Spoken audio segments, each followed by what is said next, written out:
ನಮಸ್ಕಾರ ವೀಕ್ಷಕರೇ, ಪಿಟಿವಿ ನ್ಯೂಸ್ ಕನ್ನಡಕ್ಕೆ ಸ್ವಾಗತ. ನಾನು ಚಂದ್ರಿಕಾ. ಪಾದಚಾರಿಗಳಿಗೆ ಅನುಕೂಲವಾಗುವ ನಿಟ್ಟಿನಲ್ಲಿ ನಿರ್ಮಿಸಿರುವ ಸ್ಕೈ ವಾಕ್ಗಳು ಬೆಳಗಿನ ಜಾವ 5ರಿಂದ ಮಧ್ಯರಾತ್ರಿ 12ರವರೆಗೆ ಸ್ಕೈ ವಾಕ್ಗಳು ಬಳಕೆಯಾಗ್ತವೆ. ಆದರೆ ಈ ಸ್ಕೈ ವಾಕ್ನಲ್ಲಿ ಪಾದಚಾರಿಗಳ ನಡಿಗೆಗೆ ತಲೆ ಎತ್ತಿ ನಿಂತಿರುವ ಅನಧಿಕೃತ ಫುಟ್ಪಾತ್ ಅಂಗಡಿಗಳು ತೊಡರುಗಾಲಾಗುತ್ತಿವೆ. ಇದರ ಸಂಪೂರ್ಣ ವರದಿ ಇಲ್ಲಿದೆ ನೋಡಿ.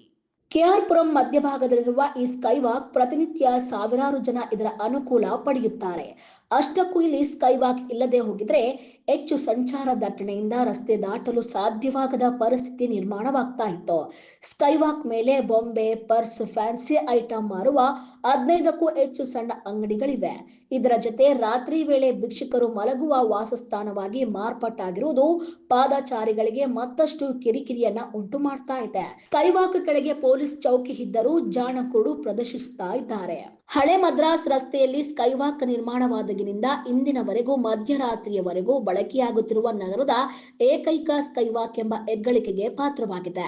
ಇದೇ ಜಾಗದಲ್ಲಿ ಬಸ್ ನಿಲ್ದಾಣವೂ ಇರುವುದರಿಂದ ಹೊಸಕೋಟೆ, ಕೋಲಾರದ ಕಡೆಗೆ ಹೋಗುವ ಮಂದಿ, ಹಾಗೆಯೇ ಬೆಂಗಳೂರು ನಗರದ ಕಡೆಗೆ ತೆರಳುವ ಮಂದಿ ರಸ್ತೆ ದಾಟುವುದು ಎಂದರೆ ಇಲ್ಲಿ ಕಷ್ಟದ ಕೆಲಸವೇ ಸರಿ. ಹಿಂದೆ ಈ ಜಾಗದಲ್ಲಿ ಸ್ಕೈವಾಕ್ ಇರಲಿಲ್ಲ.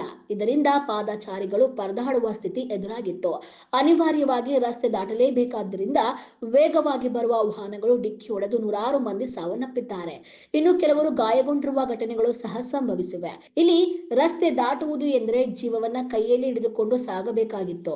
ಈ ಬಗ್ಗೆ ಗಂಭೀರವಾಗಿ ಪರಿಗಣಿಸಿದ ಆಗಿನ ಬಿಜೆಪಿ ಸರ್ಕಾರದ ಸುಸಜ್ಜಿತವಾದ ಸ್ಕೈವಾಕ್ ನಿರ್ಮಾಣ ಮಾಡಿ ಸಾರ್ವಜನಿಕರ ಅನುಕೂಲಕ್ಕೆ ಒದಗಿಸಿಕೊಟ್ಟಿದೆ. ಆದರೆ ಅಂಗವಿಕಲರು, ವೃದ್ಧರು ಹಾಗೂ ಮಕ್ಕಳು ಸೇರಿದಂತೆ ರೋಗಿಗಳಿಗೆ ಇದು ಅನುಕೂಲಕರವಾಗಿಲ್ಲ. ಈ ಹಿಂದೆ ಲೋಕಾರ್ಪಣೆ ಮಾಡಿ ಲಿಫ್ಟ್ ಅಳವಡಿಸಲು ಚಿಂತನೆ ನಡೆಸುವುದಾಗಿ ತಿಳಿಸಿದ ಅಂದಿನ ಸರ್ಕಾರ ನಂತರದ ದಿನಗಳಲ್ಲಿ ತನ್ನ ಅಧಿಕಾರ ಕಳೆದುಕೊಂಡಿತ್ತು. ಆದರೆ ಈಗಿನ ಕಾಂಗ್ರೆಸ್ ಸರ್ಕಾರ ಇದರ ಕಡೆ ಗಮನ ಕೊಡುತ್ತಿಲ್ಲ. ಇನ್ನು ಮುಂದಾದರೂ ಲಿಫ್ಟ್ ಅಳವಡಿಸಿ ಪಾದಚಾರಿಗಳಿಗೆ ಸುಗಮವಾಗಿ ಸಾಗಲು ಅನುಕೂಲ ಮಾಡಿಕೊಡಲಿ ಎಂಬುದು ಪಿಟಿವಿ ನ್ಯೂಸ್ ಕನ್ನಡದ ಕಳಕಳಿಯಾಗಿದೆ.